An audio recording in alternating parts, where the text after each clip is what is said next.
কঠোর হয়, অত্যন্ত শক্তিশালীও হয়। কথায় আছে যে কারোর উপর যদি কুদৃষ্টি পড়ে তাহলে তার বিনাশ কেউ আটকাতে পারে না। এই যে কুদৃষ্টি, এর উপাচারও আমাদের কাছে রয়েছে। যখন আমরা বাড়ি নির্মাণ করি তখন একটা কালো মুখোশ লাগাই, যাকে রক্ষা কবচ মনে করা হয়, কুদৃষ্টি থেকে বাঁচার জন্য। যখনই কোনো বাচ্চা বাইরে যায় তখন তার মাথায় আমরা একটা কাজলের টিপ পরিয়ে দিই, কুদৃষ্টি থেকে বাঁচার জন্য। অর্থাৎ এই সংসারে কুদৃষ্টি থেকে বাঁচার উপাচার রয়েছে। উপাচার যদি কিছু না থেকে থাকে তাহলে তা হলো দৃষ্টিভঙ্গির।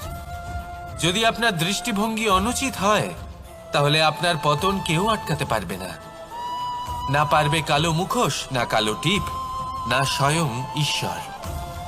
সেই জন্য নিজের দৃষ্টিভঙ্গি শুভ করে তুলুন, সব কিছু শুভই হবে। আসুন আমার সাথে ভালোবেসে বলুন, রাধা রাধা।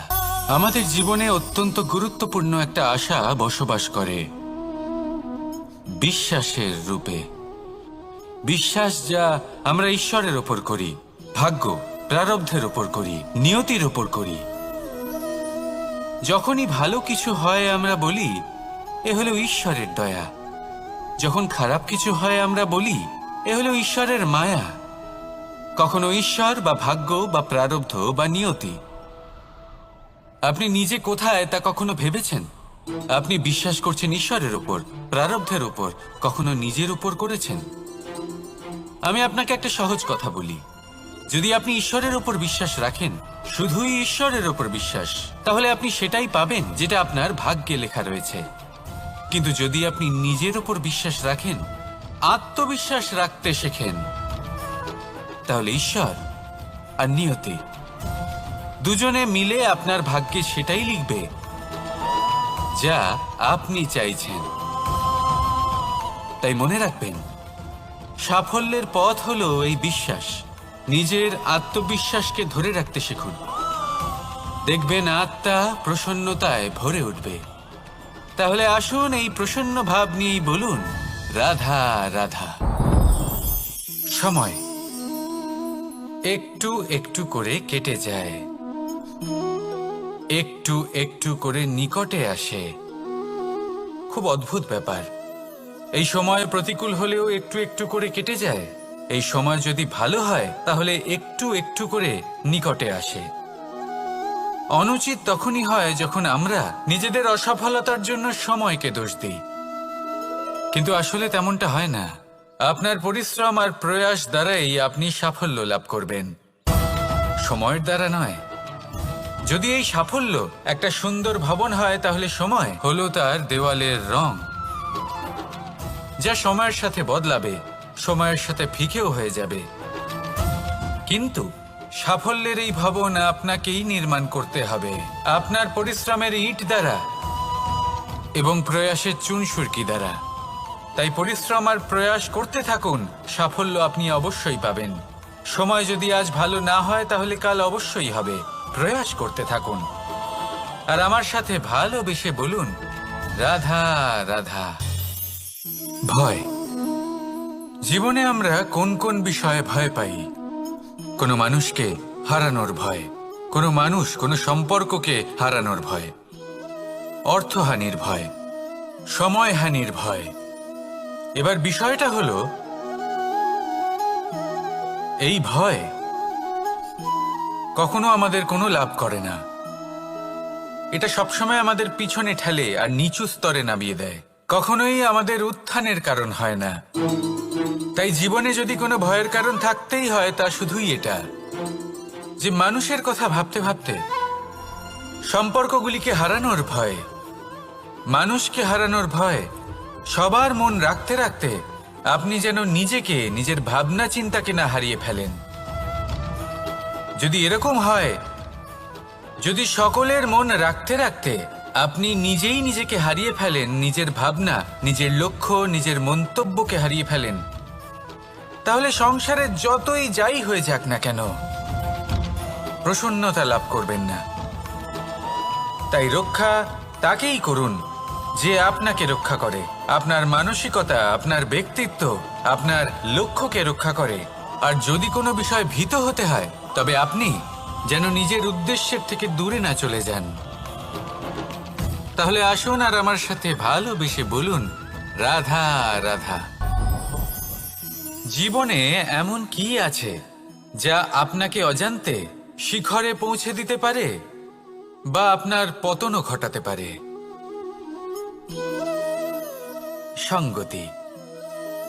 যদি আপনি কোনো শ্রেষ্ঠ ব্যক্তির সঙ্গ লাভ করেন, তাহলে তার শুভ চিন্তা, তার গুণ, তার স্বভাব আপনার মধ্যে চলে আসবে। আপনি আরো শ্রেষ্ঠ হয়ে উঠবেন। আবার সেখানেই যদি আপনি কোনো দুষ্ট ব্যক্তির সঙ্গতি লাভ করেন, কোনো খারাপ মানুষের সঙ্গতি লাভ করেন, তাহলে আপনার শুভ চিন্তা, আপনার গুণ, তা যে কখন আপনার থেকে কেড়ে নেওয়া হবে সেটা আপনি জানতেও পারবেন না। দেখুন, এই সঙ্গতি হলো অত্যন্ত গুরুত্বপূর্ণ। এই সঙ্গতি আপনার নিয়তি নির্ধারণ করে।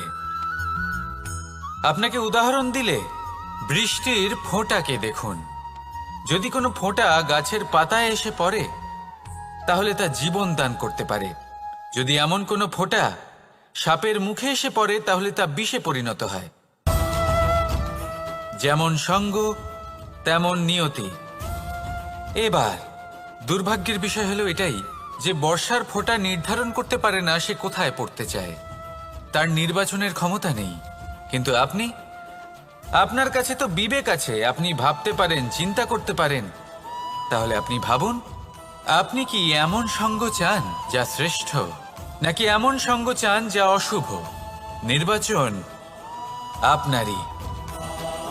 শ্রেষ্ঠ সঙ্গ বাছুন আর আমার সাথে ভালোবেসে বলুন, রাধা রাধা।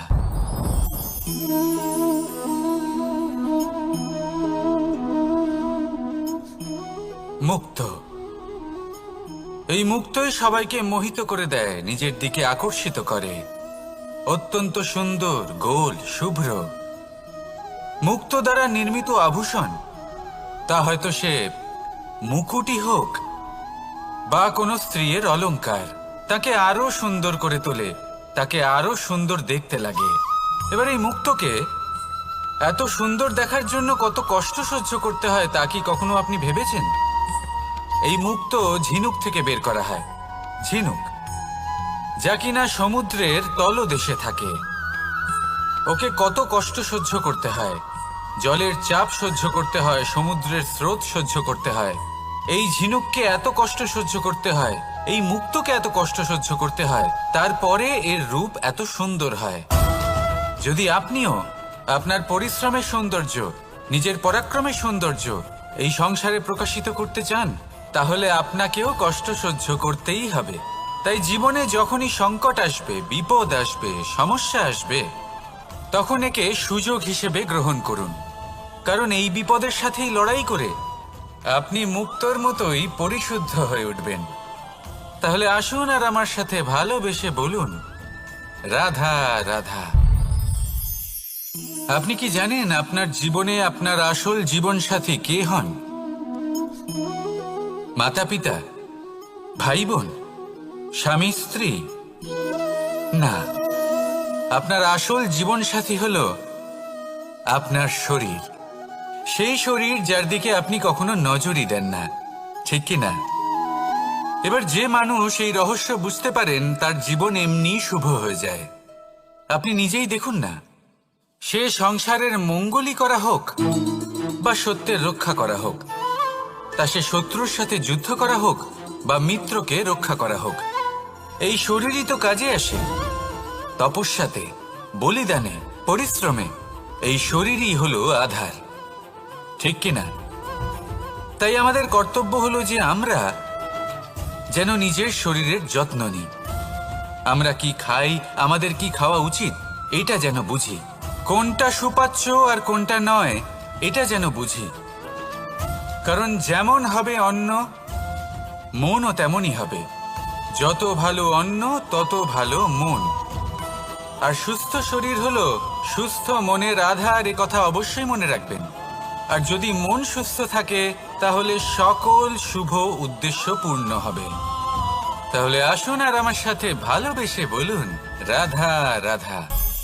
কথায় আছে যে জীবনের আধার হলো সম্পর্ক, প্রসন্নতারও এবং ঈশ্বরের সাথে দেখা পাওয়ারও।